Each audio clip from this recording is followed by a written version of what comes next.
Assalamualaikum warahmatullahi wabarakatuh. Salam sejahtera untuk kita semuanya. Salam Pancasila. Jumpa lagi dengan saya, Muhammad Akbar, pendamping sosial Program Keluarga Harapan Kota Palu, Provinsi Sulawesi Tengah. Pada kesempatan kali ini, kita akan bersama-sama menyaksikan pembelajaran video dari Modul 4 Sesi 5, yaitu pencegahan dan penanganan stunting melalui pemenuhan kesejahteraan bayi baru lahir dan ibu menyusui.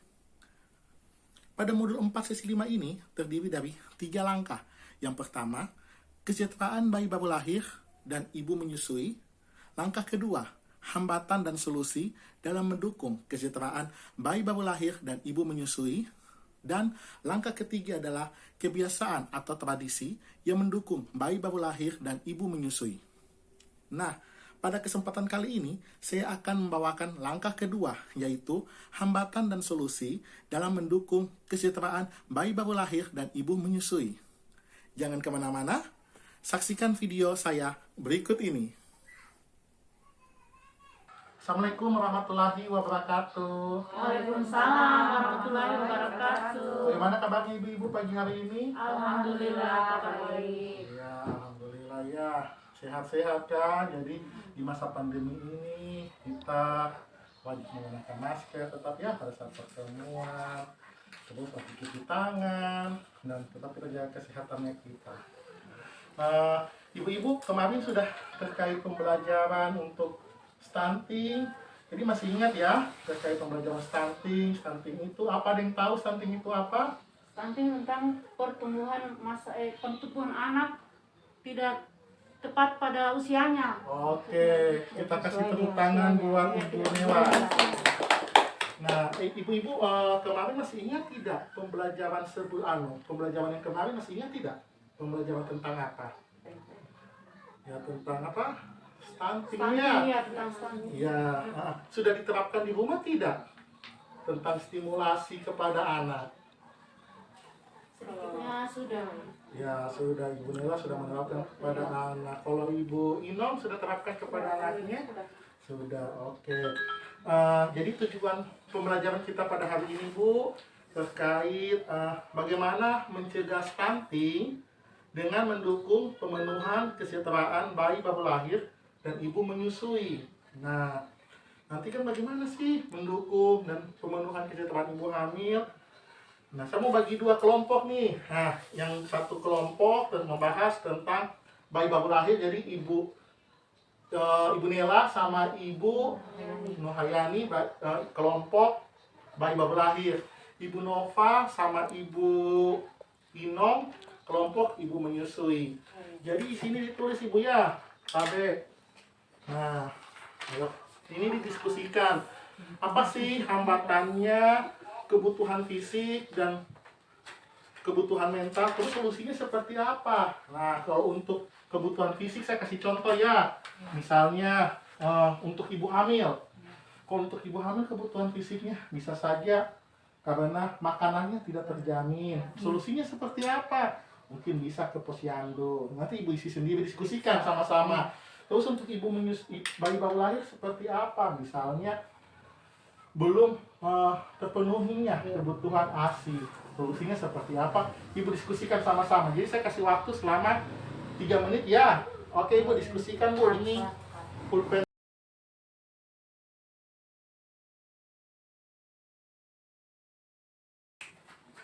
Oke ibu-ibu, jadi sudah ditulis ya apa hambatan dan solusinya untuk kelompok ibu bayi baru lahir dan kelompok ibu menyusui. Ayo saya minta perwakilannya Ibu Nela dulu untuk menyampaikan apa sih hambatan dan solusinya untuk bayi baru lahir. Ayo Ibu, temannya ya. Oke. Saya Ibu Nela, perwakilan dari kelompok Satu. kebutuhan fisik. Ini tentang bayi ya ibu-ibu. Hambatannya kurangnya ASI dari ibu si bayi.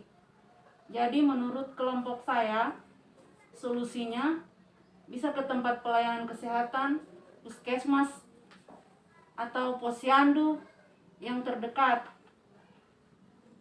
Kebutuhan mental, hambatannya kurangnya dukungan dari keluarga. Kalau menurut kami solusinya bisa juga ke tempat pelayanan kesehatan bayi yang terdekat atau ke posyandu. Oke, kita kasih Seperti tepuk itu, salut Bapak. buat Ibu Nela. Ayo tepuk salut. Salut, salut. Salut, salut.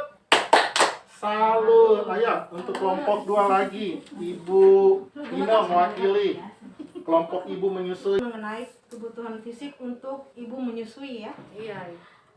Hambatannya dari kebutuhan fisiknya, air susu ibu belum keluar atau ada. Jadi solusinya itu biasa harus kita makan makanan yang bergizi atau minum susu yang menyusui. Kalau kebutuhan mentalnya, dukungan keluarga untuk membantu pemenuhan gizi tidak ada. Jadi solusinya datang ke posyandu terdekat agar mendapat bantuan untuk makanan dan susu, dan mendapatkan arahan dari pihak posyandu langkah apa yang harus kita lakukan agar ASI itu bisa lancar. Oke, kita kasih tepuk salut untuk Ibu Nino. Tepuk salut. Salut, salut. Salut, salut. Salut. Oke, jadi semuanya tanda solusi ya. Misalnya kayak ibu bayi baru lahir, ibu menyusui, semuanya harus ke posyandu atau ke puskesmas terdekat. Nah, di wilayahnya kita ada kok dekat sekali, ada posyandu Matahari, ada posyandu di Tomblo Tutu dan posyandu Cendana. Jadi diingat jadwalnya, jangan lupa anak-anaknya dibawa ke posyandu.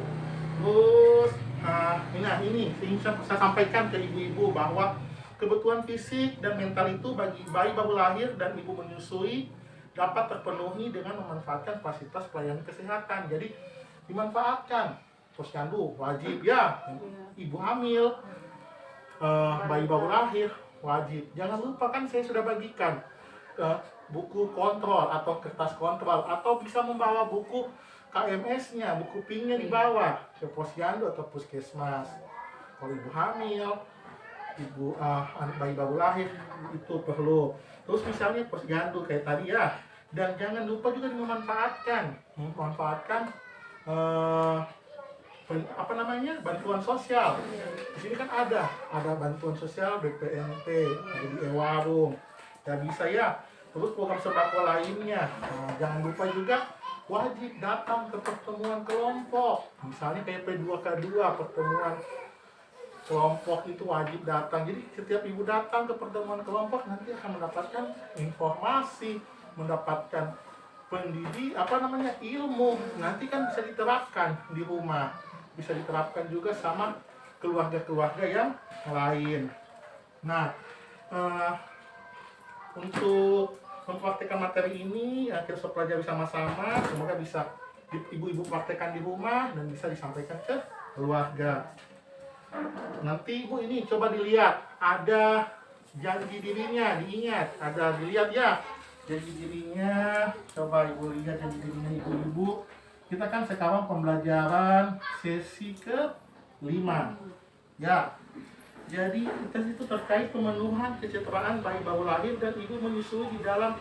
Nah, nanti dicek apakah ibu sudah melakukannya atau belum melakukannya.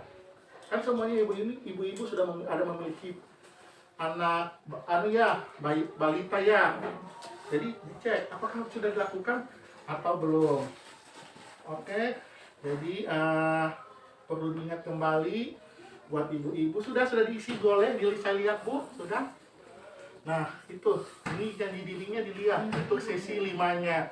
Jadi nanti dicek tanggal berapa dilaksanakan di rumah dan apakah sudah diterapkan atau belum.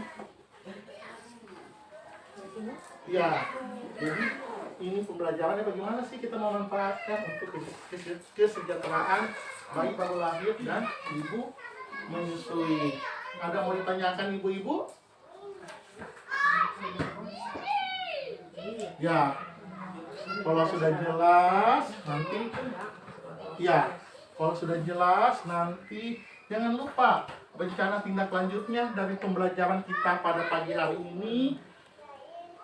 Apakah sudah dipraktekkan di rumah? Jangan lupa diisi janji dirinya. Diingat, janji diri adalah bagaimana kita memberikan janji diri kepada dirinya kita. Oke, mungkin itu saja ibu-ibu. Sudah ada lagi yang mau ditanyakan? Oke, Kalau saya minta maaf Ibu kalau ada kata-kata saya yang salah. Kalau misalnya ada menyinggung perasaannya ibu-ibu, nanti kita akan ketemu di pertemuan selanjutnya terkait nanti sesi selanjutnya lagi, sesi 6. Nah, oke. Saya harapkan ibu dapat mempraktekannya di rumah dan bisa diinformasikan kepada tetangga ibu-ibu atau keluarga yang lain. Saya akhiri. Wabillahi taufiq wal hidayah. Wassalamualaikum warahmatullahi wabarakatuh. Waalaikumsalam warahmatullahi wabarakatuh. Nah, itulah pembelajaran modul 4 sesi 5 tentang pemenuhan kesejahteraan bayi baru lahir dan ibu menyusui. Semoga video ini bermanfaat dan jangan lupa dipraktekkan di rumah. Sampai jumpa. Wassalam.